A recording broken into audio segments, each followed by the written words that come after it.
Diesel motors work out to be only 20 to 30% efficient, and even this figure is before drivetrain losses.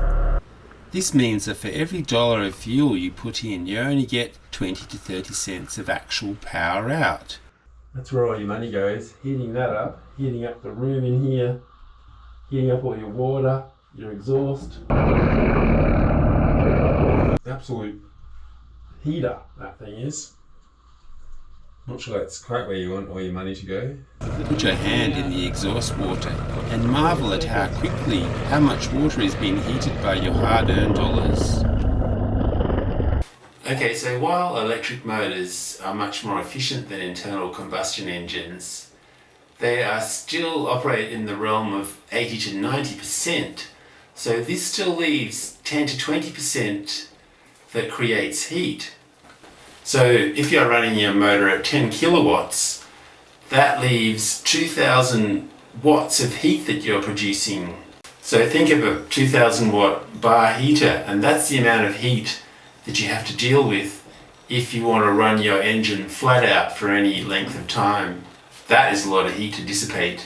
So take this Golden Motor 10 kilowatt motor, which has its peak efficiency at about 6 kilowatts when it's 87% efficient. So that means you're running at 13% inefficiency, which works out to be 780 watts of heat that you have to dissipate. So think of a small heater. It's still a reasonable amount of heat to dissipate. So as you will be gathering, that electric motor users still have quite a lot of heat to deal with. So if you want to be able to run your electric motor for extended periods of time, you want a good cooling system, and that's what we're going to look at here. So we've been running the electric motor now for 5 months, and I think we're pretty much in the final stage of its evolution. In terms of installing the electric motor, I think that actually the cooling system was the most challenging part of building it. So I'd like to show you my system and the changes I made and the things I learned.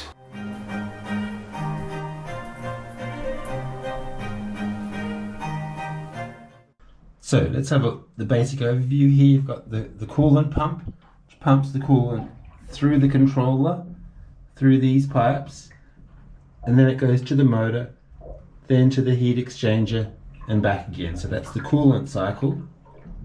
And down there you have the salt water pump, which then pumps the water through the filter, through the heat exchanger and out the exhaust over there. And then of course you've got the expansion tank and the overflow tank. So we'll look at all that in detail, but that's the basic overview there. There were to be some teething issues though, which are worth taking a look at. So our first motor trials were done in heat wave conditions, which hung thick over much of the country for many weeks. Our cooling system was given a hard initiation and not always successful. The first time the motor and controller overheated, alarm bells rang and the controller shut the motor down and would only allow it back on at a lower power. This had me puzzling over many points, but I was to soon learn the cause. It was during our first offshore sail that I noticed that no water was coming out of the exhaust. So the tests have been extremely successful with the motor, but there have been teething problems. As you can see here, it's all a bit chaotic with the pumping system there. And as it turned out, the Volvo sail drive acts like a venturi, and on the way here I actually unscrewed this seacock entirely and noticed that there was no water for a couple of inches right into the sail drive due to the venturi effect of the boat sailing along. So that creates a problem with this type of pump, which I had as the saltwater supply. It can't self-prime. Yeah, that one can't self-prime, so I had to switch them over to this little type of pressure pump here, which is self-priming, and put that for the saltwater system. So that was all a bit of quick plumbing while at sea, and the fittings aren't quite right and the lengths are all over the shop. So now it was obvious that during our earlier test, when the motor overheated, it was due to the seawater pump running dry. This also explained why we had experienced this issue even with the diesel motor, especially during racing, when we tried to use the motor to charge the batteries but could not get the impeller pump to prime against this Venturi effect, or even after, when we had dropped the sails and wanted to motor. So now I have this type of diaphragm pump common in freshwater systems, and this is the Seaflow 23C, rated for continuous use, and it pumps about 5.6 litres a minute, and it's proving to be just perfect. One shop assistant got quite irate with me when I suggested that these type of pumps are suitable for saltwater pumping. Okay, so this is what it looks like inside a diaphragm pump. You can see that it's all plastic, neoprene, and very saltwater resistant. But this one's been in the saltwater without even a filter for like 3 or 4 months, and it's just a plain, nothing special, not specified for saltwater usage or continuous usage, and it's fine. Okay, so now I've got this Johnson CM30 centrifugal pump to pump the coolant round. It possibly a bit of overkill. It pumps up to 20 litres a minute, but I've had it hanging around, and it's very low power, so I'm pretty happy with that at the moment. Beautiful. So now we come to the heart of the system, the heat exchanger. As I hunted about for something suitable, I stumbled over these braze plate heat exchangers. They seemed extremely easy to buy and very cheap. In my study of engine cooling, I noted that Tesla was using these very same in their cooling systems. I was gradually to learn just how good these plate-type heat exchangers are. They are the cooler of choice now in industry. Not only are they considerably cheaper than the older generation tube-style ones, they are much more compact due to their design.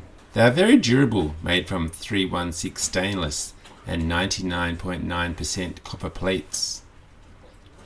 Their high heat transfer means they are 3 times more efficient than tube heat exchangers, and are only 20 to 30% of their weight.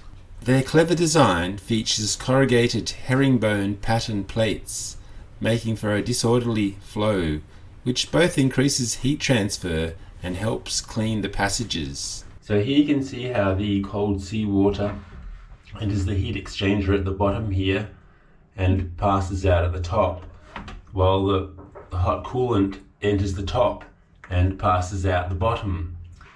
So they have a counterflow, and as it runs through, they're passing close to each other in all these fine plates. One thing you'll note with all these thin plates is that they recommend having a 40 to 70 mesh filter, and you could imagine that those fine gaps would get clogged up with debris if you didn't have such a filter.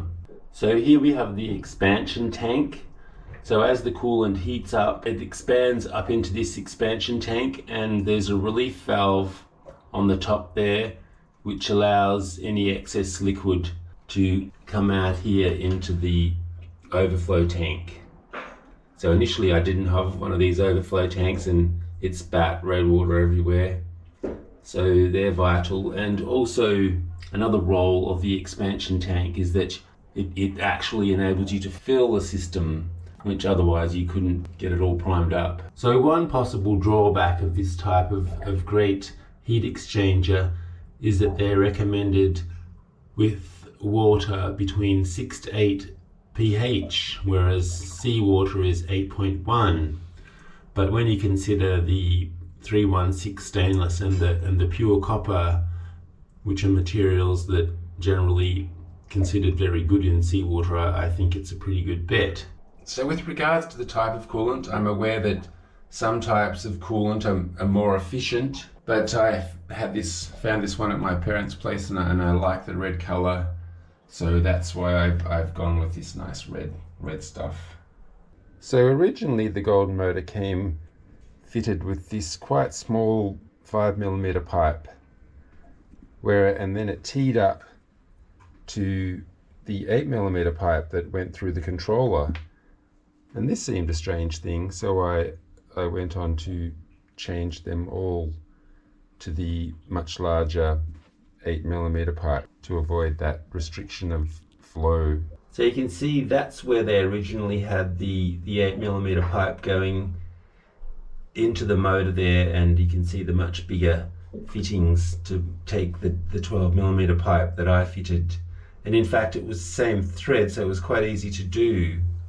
So you can see here for the controller that it has the 8mm pipe all through it, and I think originally Golden Motors figured that the motor that was getting a bit hot, so they upped the pipe size on their controller, but they hadn't quite done it on their motor as yet.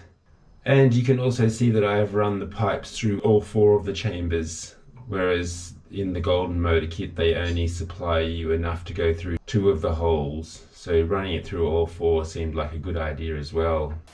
So unlike a diesel motor, which you just want to lock away to cut off all that sound and heat, you suddenly realise with an electric engine, cooling becomes a vital thing as it increases the efficiency of the motor. So with that in mind, I have installed this electric fan here that blows cooling air on top of the motor, and it comes out there. There it is, the computer fan mounted to blow air into the electric motor arrangement. Okay, so there you have our electric motor cooling system, which is performing very nicely now. It's handled some very strong conditions, including motoring into 30 knots and also motoring up a narrow channel for quite a long time into 20 knots plus. So I have now learned that the motor, when the motor gets to 120 degrees, it starts to give a warning, and it will shut it off if it hits 150 degrees. And for the controller, it will reduce current at 70 degrees and shut down at 90 degrees. Yeah, so I must stress that we never actually run our motor flat out for any length of time, nor did we with our diesel. So just so you know, I can't say that it can run flat out for a huge long amount of time. So we've got some more exciting episodes coming up. Firstly will be what we think is actually the most exciting thing about having this solar electric setup, and it's actually a spin-off of having the extra power, but it has actually changed our life aboard. And then after that, very excitingly, we will be seeing how our electric setup compares against Australia's best multi-hulls when we take on Airlie Beach Race Week. So we'll be bringing you all the action from there.